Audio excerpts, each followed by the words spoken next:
Hey everybody, I hope this video finds you well. Gibbo Ireland here for Two Tom Murphy.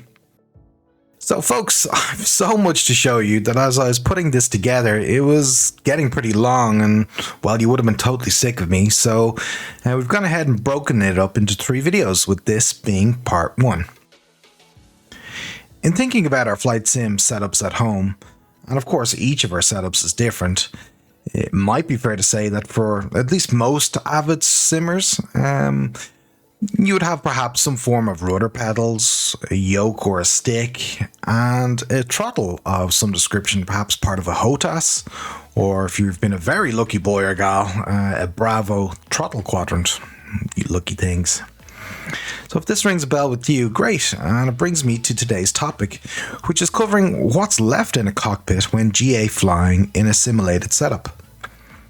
Things like radios, primary flight display, GPS systems, autopilot, that sort of thing. Now there are of course more hardware options available for these, but here at Two Tom Murphy, well, we don't like to break the bank and prefer to share options that perhaps are more accessible to all. So thanks to a suite of apps called RemoteFlight by its developer InputWish, well, we've got you covered. For your PFD, there's RemoteFlight Glass, which is a glass cockpit extension with a ton of inbuilt indicators, including things like radios and RMI information. For radios specifically, there's RemoteFlight Radio HD, which is all radio panels in one place, including comm and nav radios, as well as DME, autopilot, and transponder panels. For your GPS, there's RemoteFlight Map HD, which is a draggable and zoomable vector map that moves with the aircraft.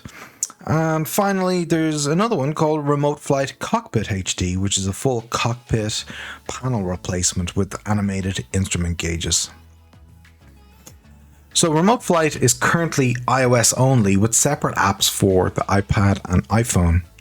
If you're not an iOS user, don't go anywhere though, as the developer has confirmed in their FAQ section on their site that they are working on Android versions also.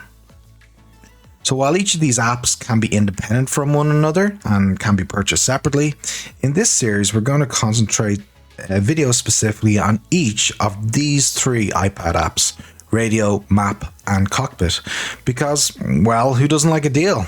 And currently they're part of a bundle.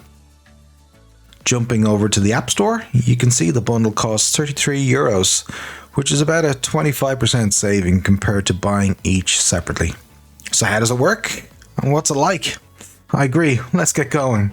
So in today's video, we'll start with Cockpit HD. Visit remoteflight.net. Scrolling to the bottom of the page, we'll download the server application that will run on my PC.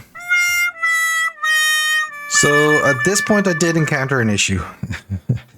After running the exe file that I downloaded, entering my PC's IP address and going with the port that the app suggested, and then firing up the sim, I was left with this message where it wouldn't connect. So thanks for watching, till the next one. Nah, only joking. We can't stop there. Well, I threw the kitchen sink really at the problem and opened up a port to my router, added an exception to my firewall, as well as downloaded the server application from the second link, which actually had different contents than the first, as well as downloading and installing a further suggested add-on mentioned on the site.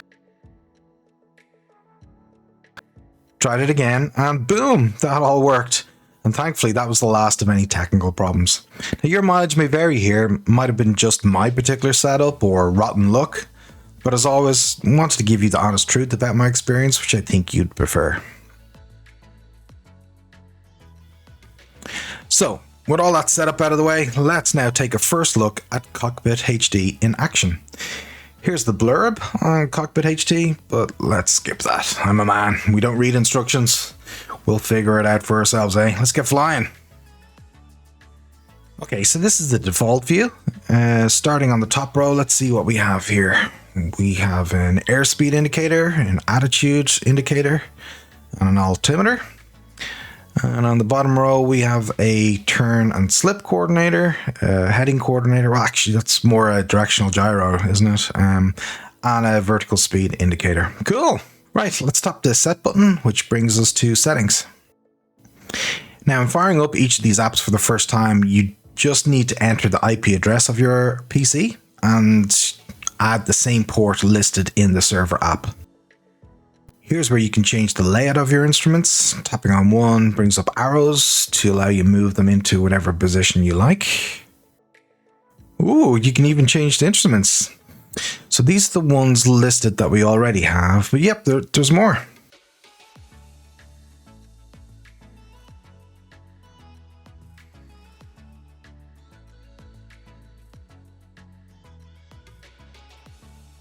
Oh nice, we're going to be flying a Cessna 172 today, so this airspeed indicator would be perfect.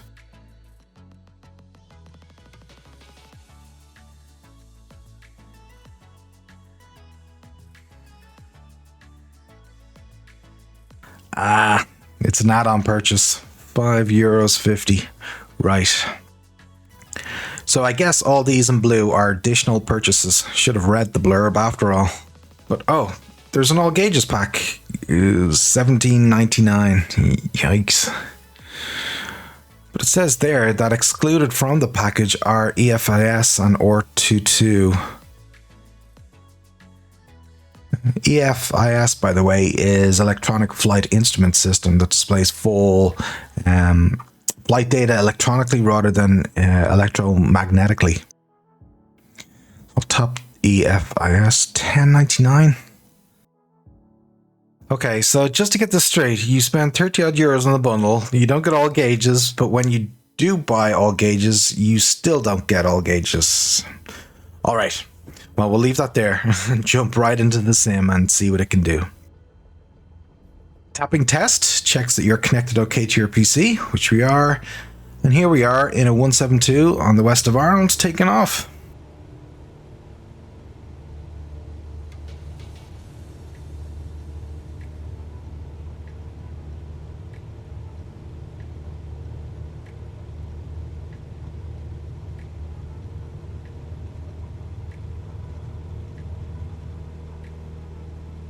Bit of a wonky takeoff as I was also looking at the iPad, but we're away.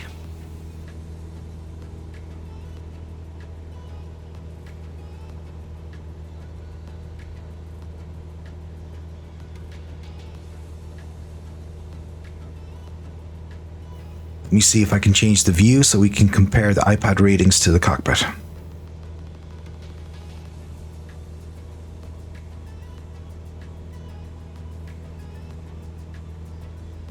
Oh, I just need to make sure I don't fly into anything.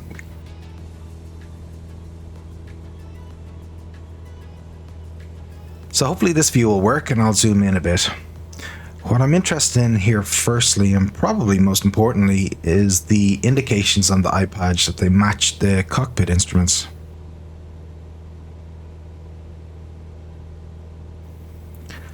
So going through each instrument, airspeed looks the same. Attitude indicator 2, altitude looks identical, so does our heading, and VS is exactly the same as well, showing us in a nice climb.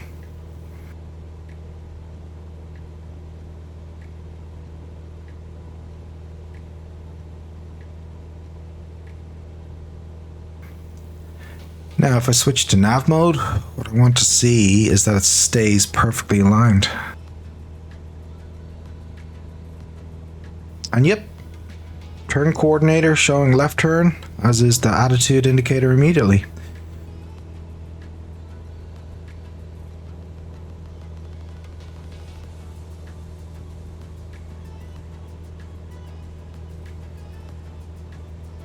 So really, I have to say, there's no lag whatsoever that I can see, which is despite my iPad being on a wireless connection. So that's awesome.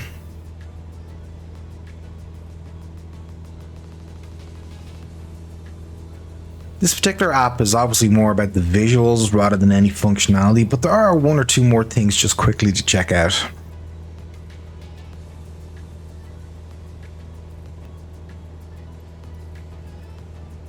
If we look at the airspeed indicator, there's a calibration dial. Let's see if that works. You can see the red line on the first gauge and the iPad moving, so that's good. And there's also the heading indicator, which if I place my finger on top of the dial and move it down, that moves it to the right, and from down to up moves it to the left. and you can change the heading bug from the iPad.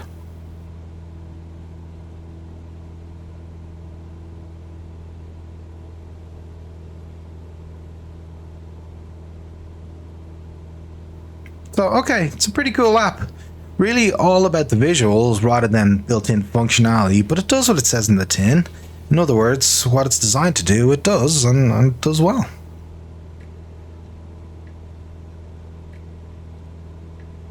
So that's it about Cockpit HD and a short intro to it. So we do try and keep these videos snappy and give you all you need to know, including the good and not so good, so I hope you found this video useful. In part 2, which will be released soon after this video, we'll cover the next app, which is Radio HD, and in the third video we'll cover Map HD. So we'll also then be able to give you a view as to what it's like with all three coming together, how that is, and we'll also hear from Mr. Two-Tone himself for his views. Be sure to drop a comment below and let us know, what do you think of Cockpit HD here? Would it get a spot in your sim setup? Once again, this has been Gibbo Ireland. Thanks so much indeed for watching. Till the next one, take care everyone.